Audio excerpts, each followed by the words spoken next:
Oi, eu sou Mariana, estudante do curso de Letras Português e Italiano, e esse aqui é o canal Vestibulês. Essa é a quarta de 4 aulas, tanto do livro Clara dos Anjos, quanto do livro Casa de Pensão. Hoje a gente vai falar um pouquinho sobre as relações que a gente pode fazer entre eles, porque é uma habilidade muito importante e muito necessária na literatura. Vamos lá?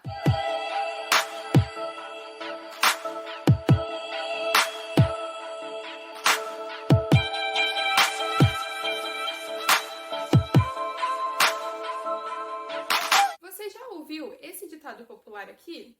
Na vida, só há 3 formas de se tornar rico: nascendo rico, ganhando na loteria ou se casando com uma pessoa rica. O que você acha que ele significa? Quais são os efeitos dele na nossa sociedade e por que ele surgiu?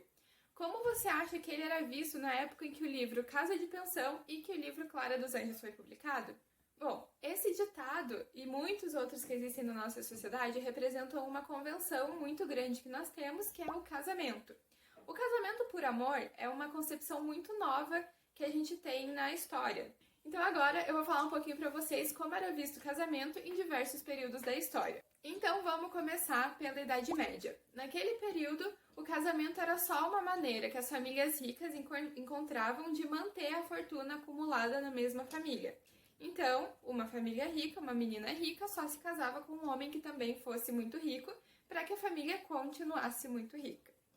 Alguns anos depois, com o surgimento do cristianismo, surgiu a necessidade e a visão de um casamento por dever. Então, segundo o cristianismo, a família existe para a reprodução e para criar novas famílias. Então, surgiu o tabu, a necessidade, a visão de sexualidade somente dentro do casamento, e o casamento virou um dever, o dever da reprodução, não era um prazer ou amor. Mas como que surgiu a visão de casamento que a gente tem hoje, baseada no amor e nas relações de felicidade entre o casal? No Brasil, essa concepção ficou um pouco mais forte no começo do século XIX. Então, a partir desse momento, as famílias e os cônjuges começavam a se unir por amor e felicidade como uma celebração e um desejo dos dois, não para a manutenção da fortuna ou como dever. Era simplesmente amor e felicidade. Obviamente que ainda naquele período muitas mulheres se casavam ou por interesse ou por necessidade. Então, como as mulheres não tinham muito espaço para o mercado de trabalho, elas precisavam encontrar um marido para quando os pais falecessem, ela tivesse um modo de sustento. Como você acha que se dá essa relação entre a sociedade e o casamento atualmente? Quais são os motivos que uma pessoa tem para se casar e quais são as diversas culturas de casamento que você conhece? Comenta aqui embaixo pra gente saber um pouquinho mais. Os livros que a gente vai tratar hoje, tanto em Clara dos Anjos quanto em Casa de Pensão, temos duas personagens que almejam o casamento. Clara dos Anjos é uma menina pobre que diz precisar do casamento para a sobrevivência. Por outro lado, Amélia, em Casa de Pensão, é uma mulher que busca o casamento com um homem rico por interesse para ascender socialmente na vida. Vamos ler alguns trechinhos que mostram a concepção de casamento, tanto de Clara quanto de Amélia. E pensa o que tem em comum entre elas e quais são as diferenças entre elas. A Melinha, essa então, já não procurava rodeios para lhe arranjar as coisas. Quando precisava um vestido, de uma joia, de um chapéu, dizia-lhe secamente: "Deixe-me tanto, que amanhã tenho de fazer compras." E as despesas da casa recrudesciam, à proporção que minguavam os lucros. O guarda-livros despedira-se, porque afinal chegara a época de seu casamento, e ninguém o substituiu. Só ficou o advogado, que deixaria por mês, quando muito, uns 200 mil réis. Amâncio ia suportando a carga silenciosamente, certo de que não encontraria dificuldade em despejá-la, assim que a coisa lhe cheirasse mal. Todavia, o dinheiro era já o único recurso de que dispunha para fazer calar a amante, quando esta lhe falava em casamento. Em tais ocasiões, a rapariga chorava quase sempre. Dizia-se infeliz, queixava-se da sorte. Que Amâncio fora sua perdição, que ela cedera aos rogos dele na persuasão de que era amada e de que mais tarde seria sua esposa. Ora, filha, nós, antes de cairmos na asneira em que caímos, não tocamos uma só vez em casamento. E, se queres que te diga com franqueza, eu até nem supunha ser o primeiro com quem tivesses relações. Ela irritava-se ao ponto de ameaçá-lo com um escândalo. Amâncio, que se não enganasse, pois que havia um João Coqueiro sobre a terra. Ele que não caísse no descoco de querer desampará-la, porque então as coisas lhe sairiam mais atravessadas. Essas resingas terminavam sempre por uma nova exigência de Amélia. E já não se contentava com um chapéu ou com um par de botinas, queria vestidos de seda, joias de valor e dinheiro para gastar. Mesmo ela não tinha nenhum ardor musical, nem de repetir, de reproduzir, nem de criar. Aprazia-lhe ouvir, e era o bastante para sua natureza elementar. Nem a relativa independência que o ensino da música e do piano lhe poderia fornecer animava a aperfeiçoar seus estudos. O seu ideal na vida não era adquirir uma personalidade, não era ser ela, mesmo ao lado do pai ou do futuro marido. Era constituir função do pai enquanto solteira e do marido quando casada.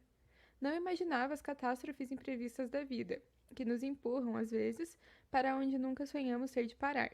Via que, adquirida uma pequena profissão honesta e digna do seu sexo, auxiliaria seus pais e seu marido, quando casada fosse. Ela tinha bem perto o exemplo de Dona Margarida Pestana, que, enviuvando, sem ceitil, adquirira a casa, fizera-se respeitada e ia criando e educando o filho. De progresso em progresso, fazendo tudo prever que chegaria à formatura ou a coisa parecida. A muito custo, devido às insistências de Dona Maria, consentiram em ajudá-la nos bordados, trabalhados para fora, com o que ia ganhando algum dinheiro. Não que ela fosse vadia, ao contrário, mas tinha um tolo escrúpulo de ganhar dinheiro por suas próprias mãos. Parecia feio uma moça ou uma mulher. Oi de novo, pessoal, tudo bem? Eu vou continuar agora com o vídeo que a Mari começou, e agora a gente vai falar um pouco do casamento, como ele é representado na indústria cultural brasileira, né? E o nosso maior produto, pelo menos o maior em quantidade de escala de produção, são as telenovelas. E elas também são uma ótima fonte para a gente analisar os costumes da época, as gírias, os bordões e, por que não, também os tabus. E se você digitar casamento por interesse em novelas no Google, você vai encontrar uma série de exemplos. O que eu escolhi aqui para a gente tratar hoje é o do caso da novela Amor à Vida, onde a personagem Valdirene, interpretada por Tata Werneck, se casa por interesse com o personagem Inácio, interpretado pelo ator Carlos Machado. Valdirene é muito interessada no dinheiro de Inácio, então ela finge a gravidez e aplica o famoso golpe do baú. No começo, obviamente, o casamento não dá certo, mas aí o Inácio acaba correndo atrás dela, sem saber que ela mantém um caso extraconjugal. Pensando nesse exemplo que eu acabei de dar, como você pode relacioná-lo tanto com o livro Casa de Pensão como Clara dos Anjos? Quais são as semelhanças e diferenças? É bom a gente ressaltar que, no caso de Clara dos Anjos, por ela ser uma mulher socialmente marginalizada, o casamento é a única esperança que ela tem na vida. Já em Casa de Pensão, a tentativa de fazer Amâncio casar-se com Amélia não partiu do mesmo princípio de Clara. Amâncio foi seduzido pelo circo armado de João Coqueiro, ele foi enganado o tempo todo e as pessoas ali tinham unicamente o interesse de ascender socialmente. Mas também eles não esperavam que Amélia ia desenvolver uma certa afeição por Amâncio. Mas isso não anula nem um pouco o fato dela ter se relacionado com ele unicamente por causa do dinheiro no começo. Mas uma característica em comum entre Casa de Pensão e Clara dos Anjos é o papel da mulher. A mulher é vista como posse na época de um homem, seja do pai ou do marido. A Constituição da época dizia, no artigo 267, que deflorar uma mulher de menor idade, empregando sedução, engano ou fraude, é um crime que podia dar de 1 a 6 anos de prisão. Então a gente vê que o problema não era só a mulher, era a família dela. Era a honra da família que estava em jogo, o nome da família que estava em jogo. Com Clara dos Anjos não acontece nada com o cara que tira a virgindade dela porque ela era uma menina negra e pobre periférica. Não era o mesmo caso de Amélia, que era uma menina branca de classe média e tinha um pouco mais de status social que Clara. Isso diz muito da idealização que a gente cria sobre o casamento e também do conceito de casamento que a gente tem. Se alguém voltasse hoje no tempo e conseguisse chegar lá quando esse romance foi escrito, quando qualquer um desses romances for escrito, tanto Clara dos Anjos como Casa de Pensão, que é mais antigo, e falasse, daqui a uns 70 anos a união homoafetiva vai ser permitida. Ninguém acreditaria nisso. As pessoas diriam que isso seria o maior absurdo do mundo. Assim como até hoje existem pessoas que têm essa mentalidade mais retrógrada, mais apegada ao passado. Pensando numa perspectiva global, como é o casamento em países distantes? Em alguns países da Ásia, por exemplo, nesse tempo de pandemia, houve um crescimento dos casamentos infantis. Isso porque a pandemia tem gerado muita pobreza. Geralmente, em países mais pobres, as meninas casam mais cedo. Em Bangladesh, por exemplo, 73% das meninas até 18 anos já se casaram, o que pra gente é um absurdo hoje em dia. No Brasil também não é diferente. De acordo com o censo de 2010, 90 mil crianças entre 10 a 14 anos estavam casadas. O que podemos fazer como sociedade para que esses valores sejam revistos? Por que o casamento ainda é um tabu tão grande pra gente? Quero saber a opinião de vocês. Deixe o comentário aí embaixo.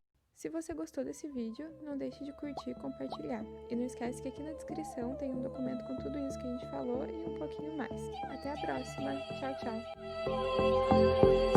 tchau.